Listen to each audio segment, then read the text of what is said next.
মানে মুই আইছি মোর লগে মোর আব্বা আম্মাও আইছে। এত কঠিন আর কিভাবে বলে? আজকে সকালবেলা আইছি, তো আইয়া সব দেখা টেখা ভালোই লাগছে। আর কে কে আসছেন? মানে মুই আইছি মোর লগে মোর আব্বা আম্মাও আইছে।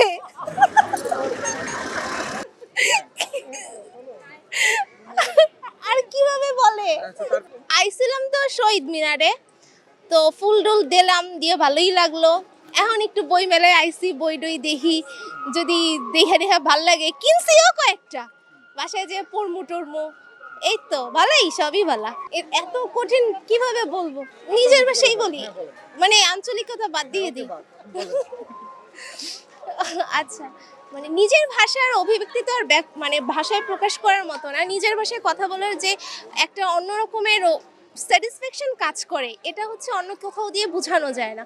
যেমন আমরা অনেক সময় বাংলায় অভিমান করি, এটাকে আমরা ইংলিশে কোনো কিছু দিয়ে ব্যক্ত করতে পারবো? পৃথিবীর কোনো ভাষা দিয়ে এই জিনিসটাকে ব্যক্ত করা যায় না। তো বাংলা ভাষা এর জন্যই মধুর, নিজের মাতৃভাষা এর জন্যই মধুর, যে আমাদের কিছু ছোট ছোট যে সমস্ত শব্দ আছে, অভিমান, মান, অভিমান, আমরা আবেগগুলোকে যত সুন্দরভাবে নিজের মাতৃভাষায় প্রকাশ করতে পারি, সেটা পৃথিবীর অন্য কোনো ভাষাতেই সম্ভব না। এজন্যই মাতৃভাষাকে ভালোবাসি।